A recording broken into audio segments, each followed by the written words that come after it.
The stars looked different from the bridge of the UES Harmony, as Lieutenant Commander Kate Morrison watched the alien ship approach. She had seen many things in her 10 years as an Army Ranger before joining the Space Diplomatic Corps, but nothing had prepared her for this moment. Humanity was about to meet its first alien civilization, and everyone on board felt the weight of history pressing down on them. Captain Ryan Brooks stood beside her, his hands clasped behind his back as he studied the massive vessel growing larger on their view screen. The Valkyrie ship was beautiful in a harsh way, all sharp angles and crystalline surfaces that caught the light of nearby stars. It was also 3 times the size of their diplomatic vessel, a fact that made everyone nervous despite the peaceful nature of their mission.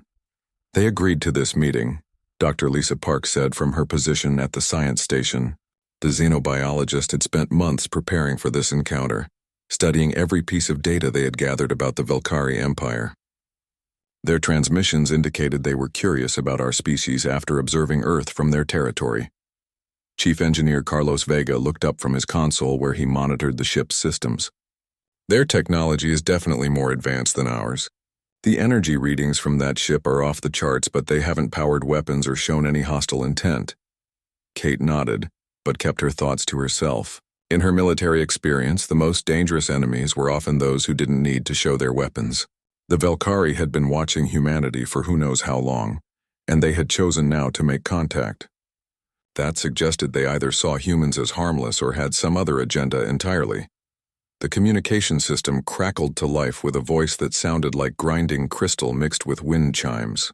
Human Vessel Harmony, this is Valkyrie Command Ship Dominance. Prepare to receive Ambassador Zekthara for the agreed meeting. Do not deviate from your current course or attempt to scan our vessel. Captain Brooks stepped forward to respond. Valkyrie Command Ship Dominance, this is Captain Brooks of the UES Harmony. We welcome Ambassador Zekthara aboard our vessel. Our docking bay is prepared and we await your arrival. The next few hours passed in careful preparation. The entire crew worked to ensure everything was perfect for humanity's first diplomatic contact with an alien species. Kate found herself assigned as military liaison, which meant she would be present during the meeting, but hopefully would have nothing to do. When the Valkyrie shuttle docked with their ship, Kate got her first look at the aliens through the security monitors. Ambassador Zekthara was tall, easily 8 feet in height, with skin that looked like polished stone covered in natural crystalline growths. The alien moved with fluid grace despite appearing to weigh several hundred pounds. 2 guards accompanied the ambassador, both equally impressive and intimidating. The meeting took place in the main conference room, which had been carefully prepared with seating that could accommodate the alien visitors. Kate stood at attention near the wall while Captain Brooks, Dr. Park, and Chief Vega took their seats across from the Valkyrie delegation. Ambassador Zekthara spoke in perfect English, though the voice still had that strange crystalline quality. So you are the humans we have observed from afar. You have spread across your small world and now reach toward the stars. Impressive for such a young species. Captain Brooks smiled diplomatically. We are honored to meet representatives of the great Valkyrie Empire.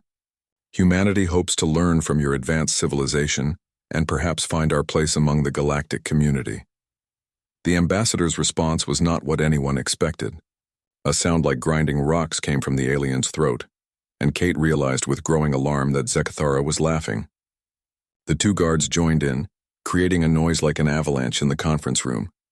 Your place among the galactic community? Zekthara's voice carried clear amusement and something else that Kate recognized as contempt. Look at yourselves. Soft flesh stretched over fragile bones. No natural armor, no claws, no strength worth mentioning. You are barely more than the primitive creatures we watched crawling through your planet's mud centuries ago. Dr. Park leaned forward, her scientific curiosity overriding diplomatic caution. Ambassador, while humans may appear physically different from your species, we have achieved remarkable things. Our technology, our art, our philosophy. Technology? Zekthara interrupted. This ship is powered by chemical rockets and primitive fusion. We crossed the galaxy while your species was still discovering fire. Art and philosophy?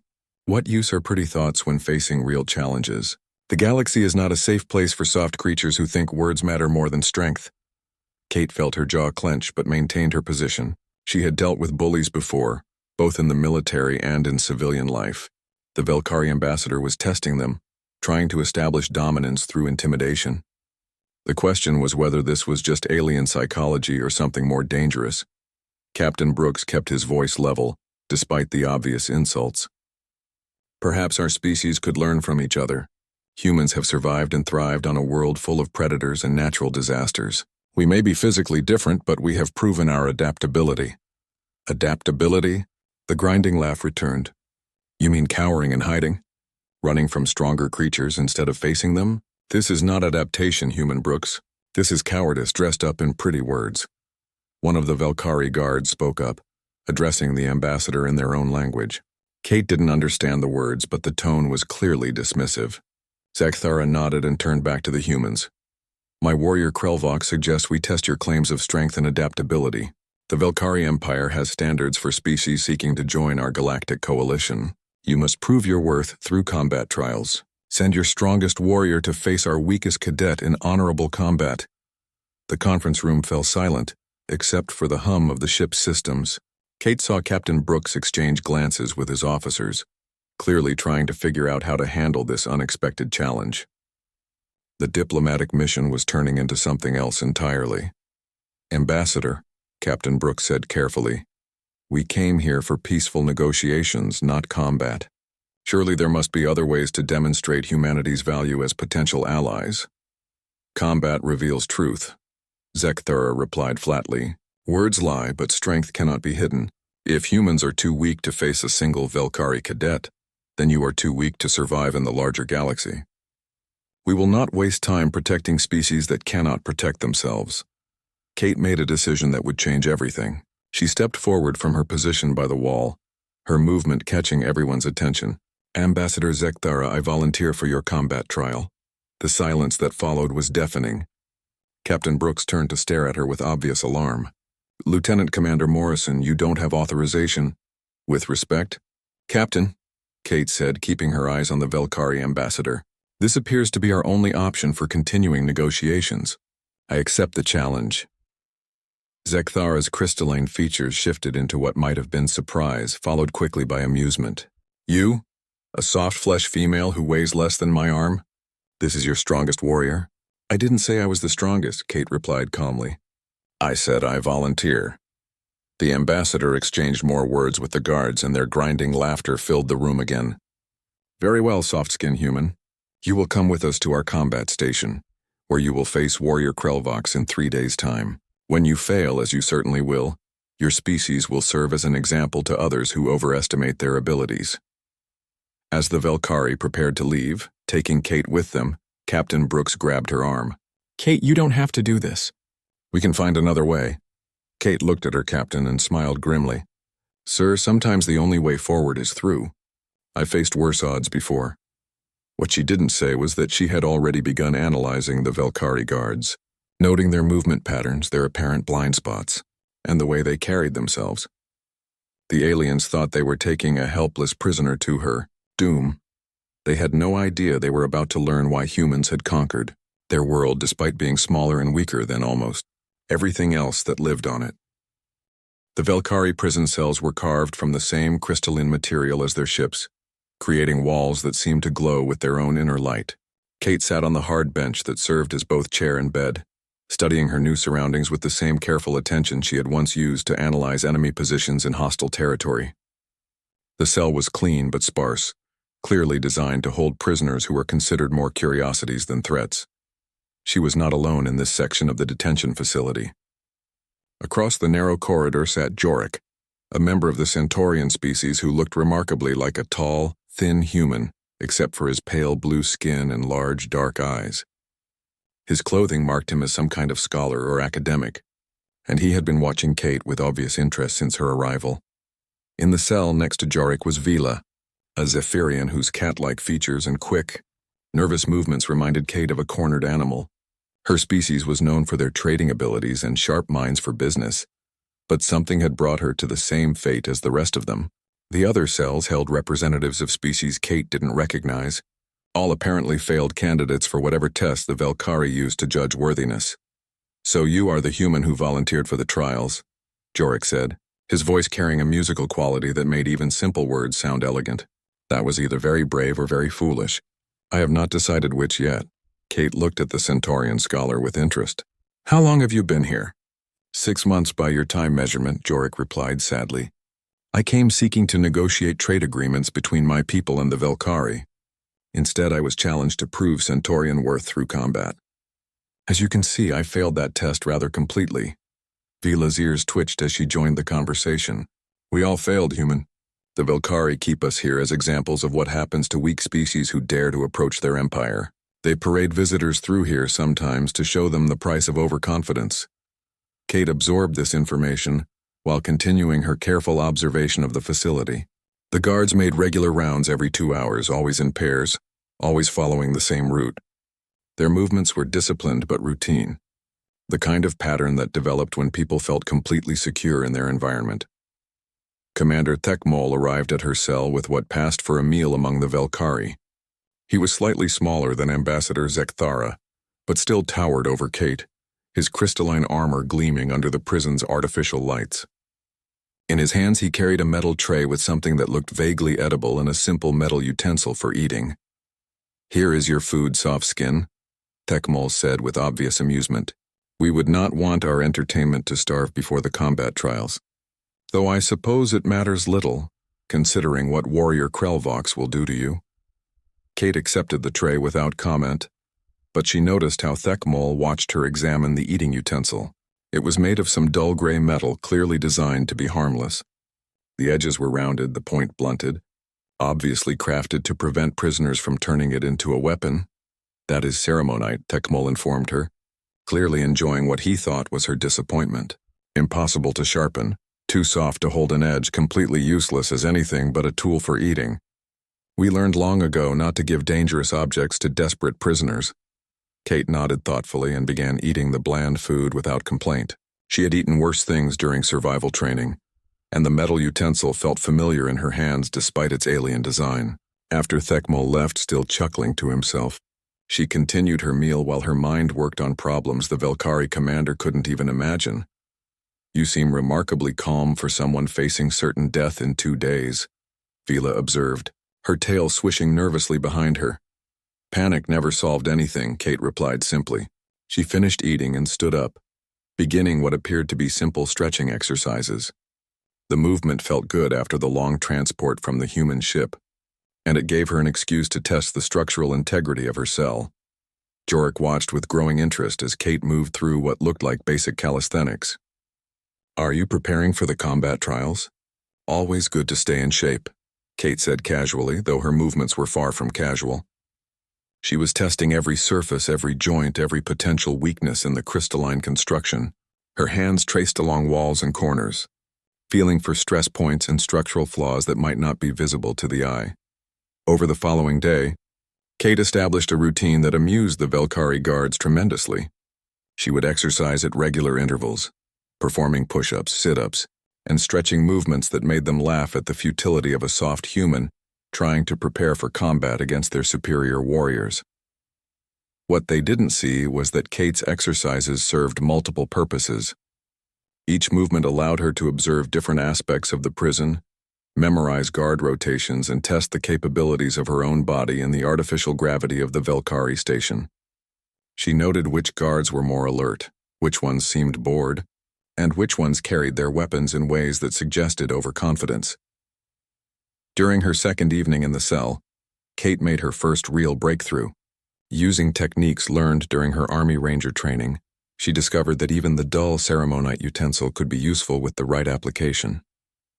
The metal might not sharpen in traditional ways, but pressure and friction applied correctly could still create edges, especially when combined with the crystalline surfaces of the cell itself. What are you doing? Vila whispered as Kate worked with quiet concentration on something in her hands. Kate looked up at her fellow prisoners, all of whom were watching with various degrees of curiosity and concern. She made a decision that would prove crucial in the days ahead. I'm making a tool, Kate said simply, holding up the eating utensil. In her hands, it no longer looked quite so harmless. Through careful work and patient application, she had managed to create a crude but functional edge along one side of the implement. Jorik's large eyes widened with surprise. But Commander Thekmol said that was impossible. Lots of things are impossible until someone does them. Kate replied. She stood and moved to the bars of her cell, showing them how the modified utensil could score marks in the crystalline material. The Velkari think in terms of brute force and obvious weapons. They never considered that patience and technique could overcome their safeguards. You're planning to escape? Vila asked, her voice a mixture of hope and disbelief. Kate shook her head. Not exactly, but I'm not going into that arena unprepared. She looked at each of her fellow prisoners in turn. How much do any of you know about human military history? Very little, Jorik admitted. Your species was not considered significant enough for detailed study before this first contact. Kate smiled grimly. That might be their first mistake. Humans spent most of our evolution fighting things bigger, stronger, and more dangerous than we were. We survived not because we were the toughest predators on our planet, but because we learned to be the smartest ones. She held up the modified utensil again. This isn't about the tool itself. It's about understanding that everything can be a weapon if you know how to use it. The Velkari see weakness where humans see opportunity. Over the next few hours, Kate began teaching her fellow prisoners concepts that seemed completely foreign to their ways of thinking. She showed them how everyday objects could become dangerous with the right application of force and leverage. She demonstrated pressure points and vulnerable spots that existed even on armored creatures like the Velkari guards.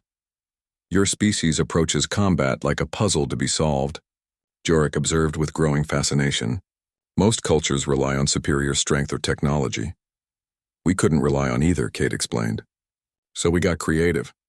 We learned to make weapons from anything, find weaknesses in everything, and turn our opponent's strengths against them.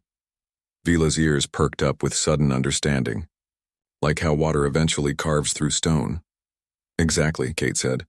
Soft doesn't mean weak. It means flexible, adaptable, capable of finding ways through problems that rigid thinking can't solve. As the time for her combat trial approached, Kate continued her preparations. She fashioned additional tools from seemingly harmless materials, each one designed for specific purposes that the Velkari would never anticipate. More importantly, she began to understand the psychology of her captors. The Velkari had built their entire civilization around the concept of obvious strength defeating obvious weakness. They had never encountered a species that weaponized subtlety, that turned disadvantages into advantages through pure creativity and determination. When Commander Thekmol made his evening rounds, he found Kate sitting calmly in her cell, apparently meditating or resting before her trial. He could not see the carefully prepared tools hidden on her body, could not imagine the detailed plans forming in her mind, and could not comprehend that his soft-skinned prisoner was about to teach his entire species a lesson they would never forget. Sleep well, human, Thekmol said with mocking kindness. Tomorrow you discover what real strength looks like. Kate opened her eyes and looked at the towering alien guard with complete calm. Commander, I think you're about to discover something about human strength at your data fee.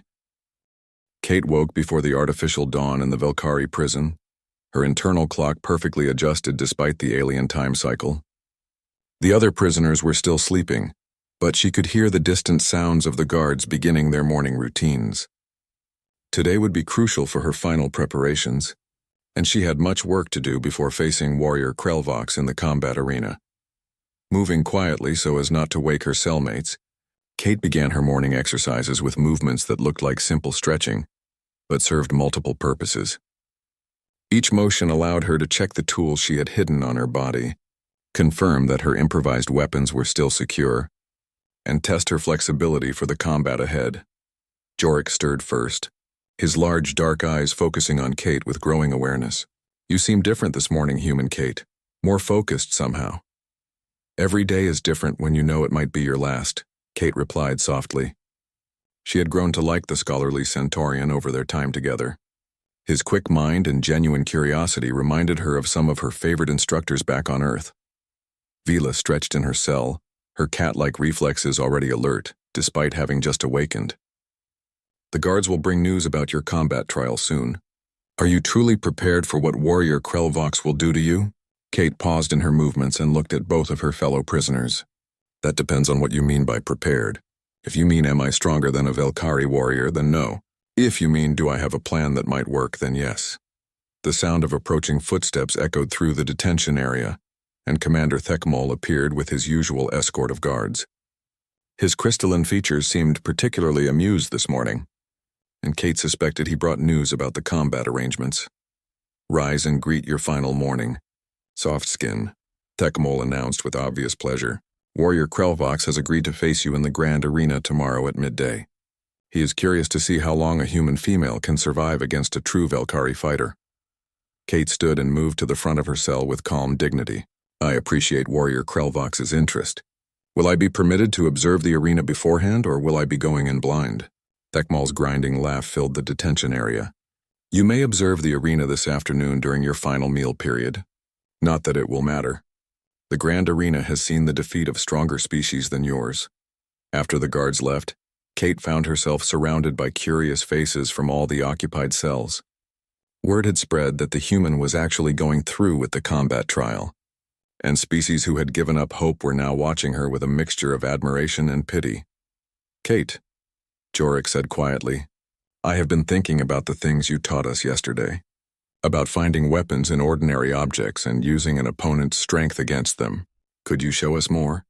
Kate looked around at the faces watching her with growing interest. These beings represented multiple species, all of whom had been defeated by Velkhari tactics and were now kept as examples of failure. But she saw intelligence in their eyes, and intelligence could be trained. "Gather around as much as you can," Kate said, and began what would later be remembered as the first human military training class ever conducted for alien species. She started with basic principles that seemed almost too simple to be effective. "Rule 1, Kate explained while demonstrating with her modified eating utensil. "Every object has multiple uses beyond its intended purpose. This was made for eating, but watch what happens when you change how you hold it." Her grip shifted, and suddenly the harmless utensil became something that could strike, cut, or leverage pressure against vulnerable points. The prisoners watched with fascination as Kate showed them how angle and application could transform any tool into a weapon.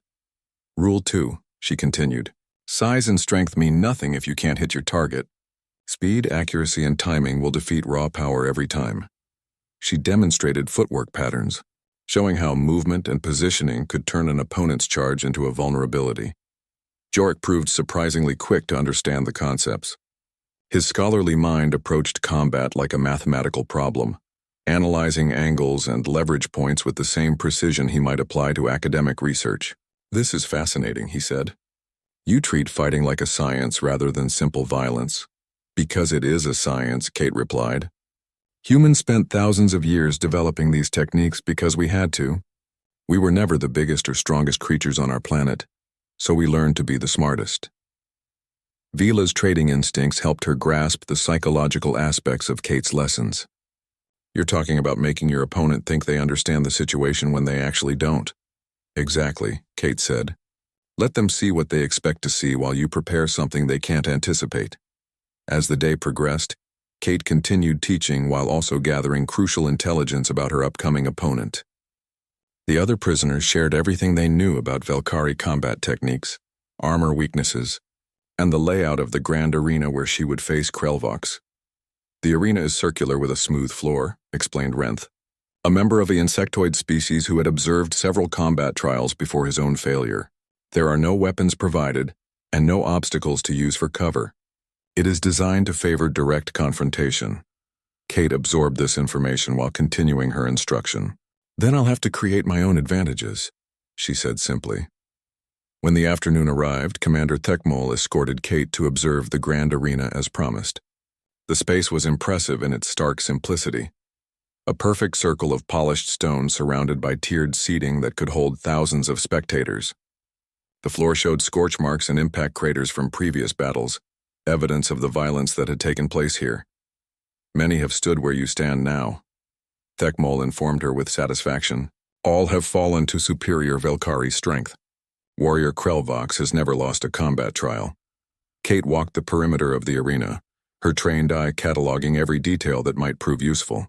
The walls were too high to climb, the floor too smooth to provide traction advantages, and the lighting too even to create shadows for concealment. It was exactly what she had expected from a species that valued direct confrontation over tactical thinking.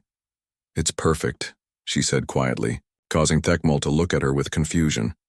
Perfect for your defeat, yes, he agreed, though something in Kate's tone seemed to trouble him. When they returned to the detention area, Kate found the other prisoners waiting eagerly for her report.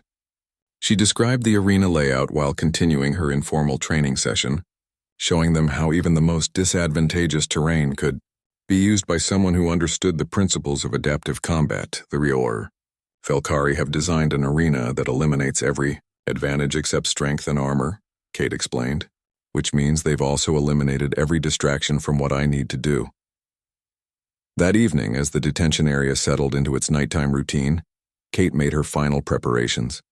She checked each of her hidden tools, reviewed her tactical plans, and made sure every detail was committed to memory. She had fought in hostile territory before, but never against an opponent specifically designed to kill her in front of an audience. Jorik approached her cell one last time before the lights dimmed. Kate, I want you to know that regardless of what happens tomorrow, you have given us something we had lost. Hope.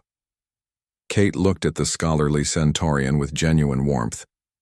Jorik, hope isn't something you can give someone. It's something you choose to keep even when everything looks impossible. And if you lose tomorrow?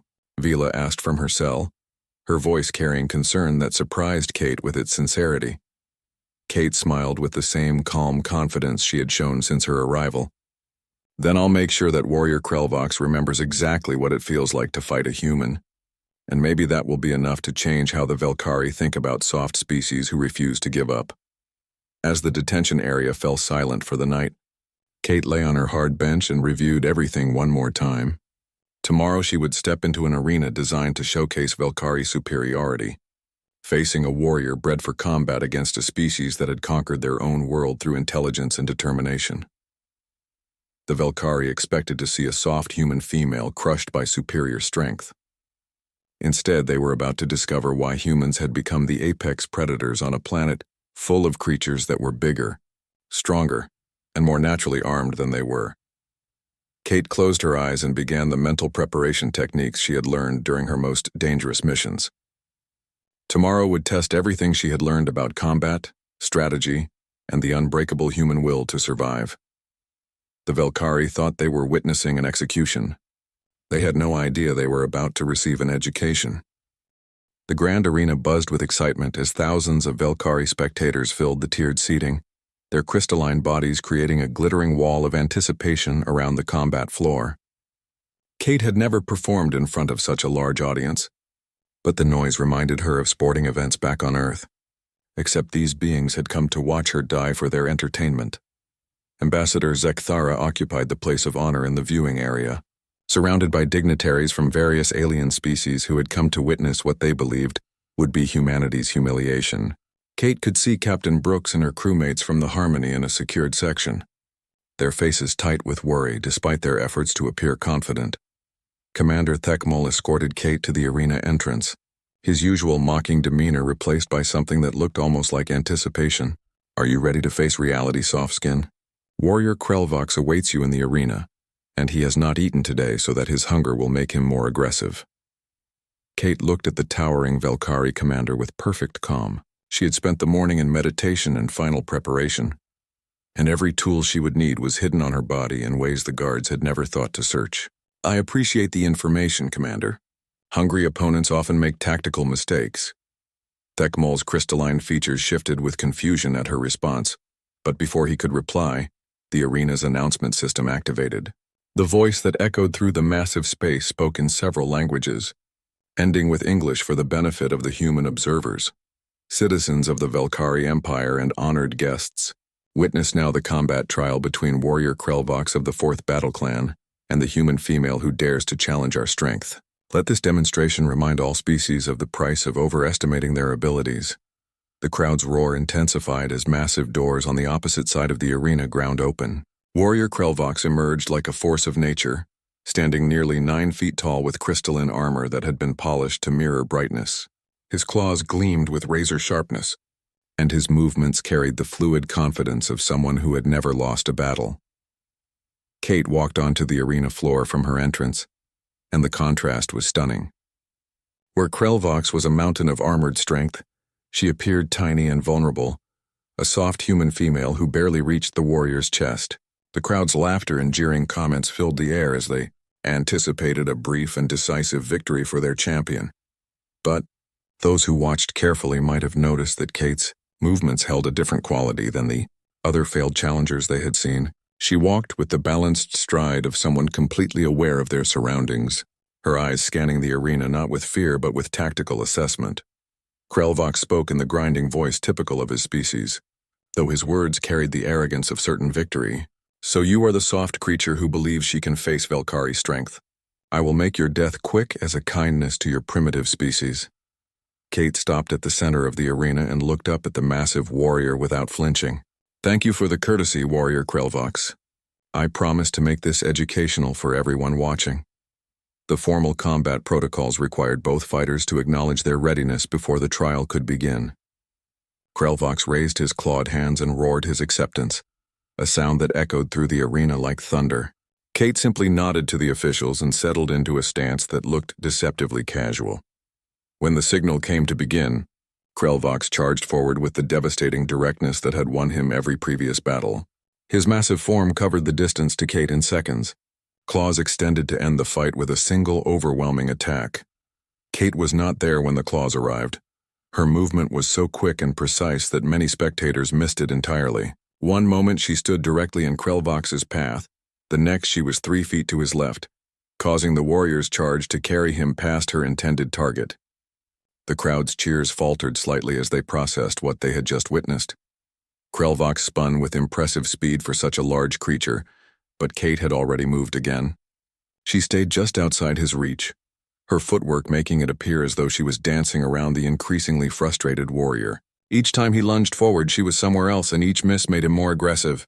Stand still and fight, Krelvox roared, his tactical discipline beginning to crack under the pressure of chasing an opponent who refused to behave like previous challengers. Kate's response came as she ducked under a particularly wild swing. I am fighting. You're just not used to opponents who think ahead.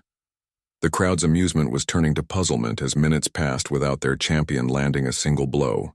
Some spectators began calling advice to Krelvox, while others expressed disbelief that a soft human could avoid their strongest warrior for so long.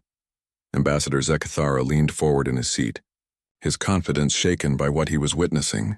This was not how combat trials were supposed to proceed.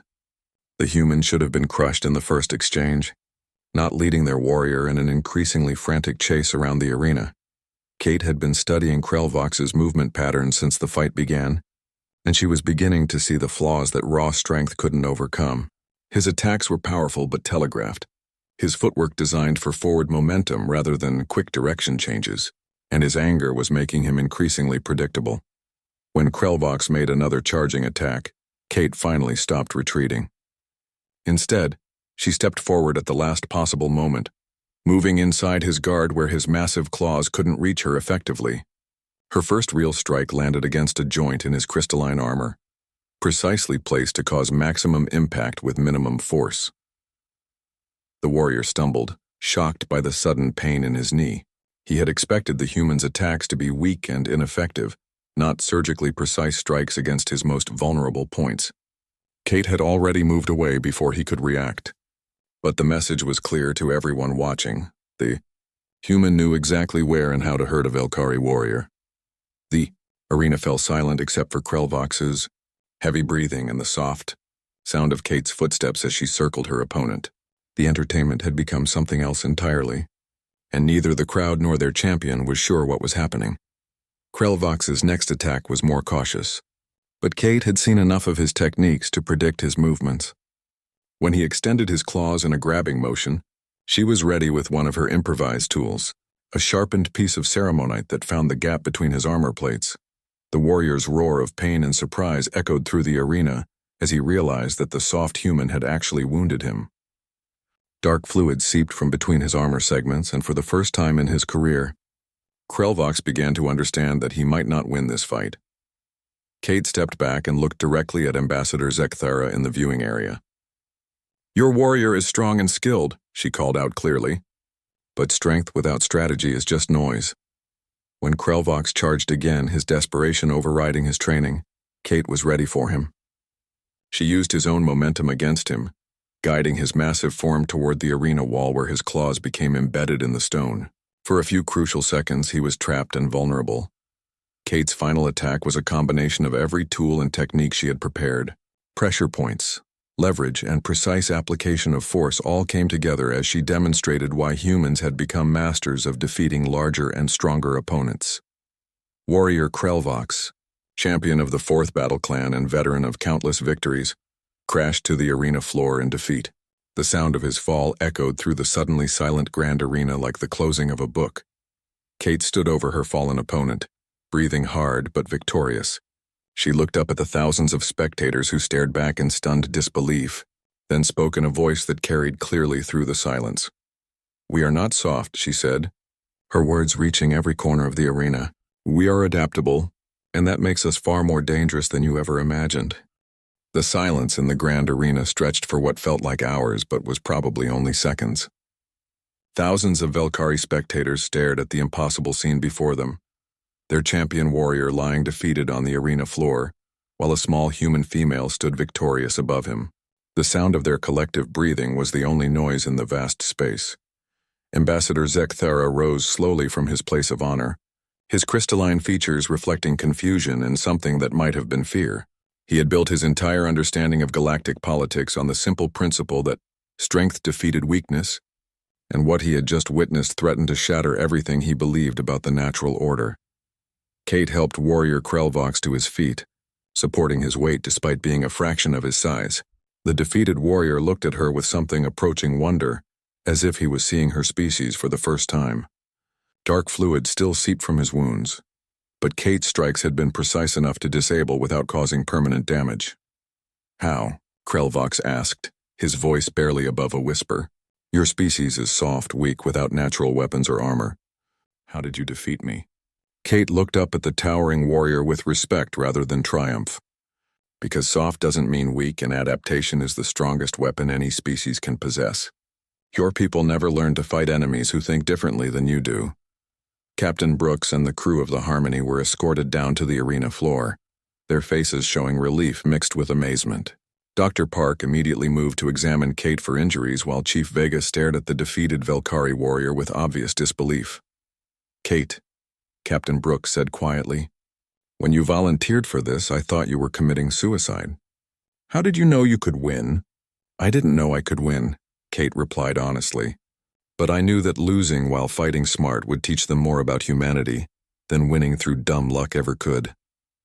Ambassador Zekthara descended from the viewing area with his entourage, moving like someone walking through a dream that had turned into a nightmare. He approached Kate with visible reluctance, as if proximity to her might reveal some terrible truth he wasn't ready to face. "Human Kate Morrison," he said formally, though his voice carried none of its earlier arrogance. "You have completed the combat trial and proven your species worthy of consideration for membership in our galactic coalition." Kate shook her head firmly. "No, Ambassador. I've proven that your understanding of strength and weakness needs serious revision. Membership in your coalition should never have required anyone to risk their life for your entertainment."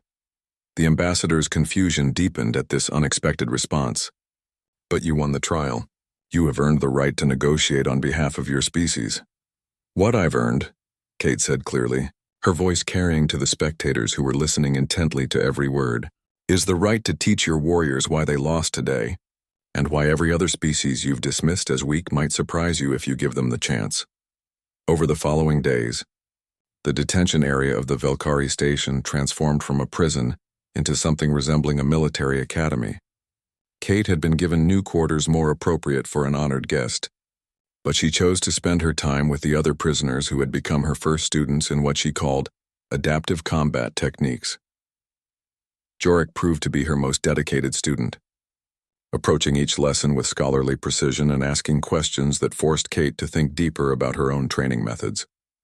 "You're teaching us to see combat as a conversation rather than a contest of pure strength," he observed during one session. "Exactly," Kate confirmed. "Every move your opponent makes gives you information about their capabilities, their training, and their mindset. The trick is learning to listen to what they're telling you and respond in ways they don't expect." Vila's natural trading instincts made her particularly good at the psychological aspects of Kate's teachings. "It's like negotiating," she said with growing excitement. "You let the other party think they understand your position while you prepare options they haven't considered." Word of Kate's victory and her willingness to teach other species spread throughout the Velkari station. Within a week, representatives from dozens of different civilizations were requesting permission to observe her training sessions. The detention area became an unlikely diplomatic center where species that had never interacted before began learning from human military philosophy. Ambassador Zekthara found himself in the unprecedented position of having to reconsider fundamental assumptions about galactic politics. The humans had done something no other species had managed in Velkari memory. They had turned defeat into victory through methods that completely bypassed traditional concepts of strength and weakness. "I do not understand your species," he admitted to Kate during one of their formal discussions. "You won the combat trial, but instead of demanding tribute or territory, you offer to teach our warriors your techniques. Why?" Kate considered the question carefully before responding. "Because teaching creates understanding, and understanding prevents the kind of mistakes that lead to unnecessary conflicts. Your empire is built on the idea that might makes right. But what happens when you encounter a species that's mightier than you are?" "We would fight them," Zekthara replied automatically. "And if you lost?" The ambassador had no ready answer for that question, which Kate found more encouraging than any diplomatic concession he might have offered. Captain Brooks attended many of these sessions, watching with fascination as Kate transformed interspecies relations through practical demonstration rather than formal negotiation. "You're changing the entire dynamic of how these civilizations interact with each other," he told her privately. "I'm just showing them that there are more ways to be strong than they realized," Kate replied. The Velkari built their empire by being the biggest predator in their corner of the galaxy, but they never learned what to do when they met something smarter than they were. The breakthrough came when warrior Krelvox requested permission to join Kate's training sessions. His defeat in the arena had shattered his confidence in Velkari combat doctrine, but watching Kate teach other species had given him a new perspective on what strength actually meant. "I have trained my entire life to be stronger, faster, and more deadly than any opponent," he told Kate during his first lesson. "But you defeated me without being any of those things. I want to understand how this is possible." Kate worked with Krelvox for hours, showing him how human military thinking approached problems that Velkari doctrine couldn't solve. The massive warrior proved surprisingly adaptable once he accepted that strength could take forms other than physical power. "Your species approaches combat like engineering," he observed after mastering a particularly complex technique. "You analyze the problem, identify the weak points, and apply force precisely where it will have maximum effect." "Now you're getting it," Kate said with genuine approval. "Humans spent thousands of years fighting creatures that were bigger and stronger than we were. We survived by learning to think our way out of problems that couldn't be solved with brute force." Ambassador Zekthara announced the establishment of a formal exchange program between the Velkari Empire and humanity, with Kate serving as the first human military advisor to alien forces. The detention facility was converted into a training center where species from across the galaxy could learn what humans called adaptive warfare. On the day Kate received her new title of Ambassador Kate Morrison, she stood before the same arena where she had defeated Krelvox and addressed her first class of alien students. Representatives from 30 different species filled the seats, all eager to learn from the soft human who had redefined what strength meant. "They called us soft because they thought adaptation was weakness," she told her diverse audience. "Today you'll learn why that was their first and last mistake. Strength isn't about being the biggest or the loudest or the most heavily armed. Real strength is about finding a way to win no matter what advantages your opponent thinks they have." As her first lesson began, Kate reflected on how far both humanity and the Velkari had come from that disastrous first contact meeting. The galaxy was learning that underestimating humans based on physical appearance was a dangerous mistake, and more importantly, that true strength came from the willingness to adapt, learn, and overcome any obstacle through intelligence and determination. The soft species had taught the hard galaxy that flexibility was the ultimate weapon, and the universe would never look at humanity the same way again.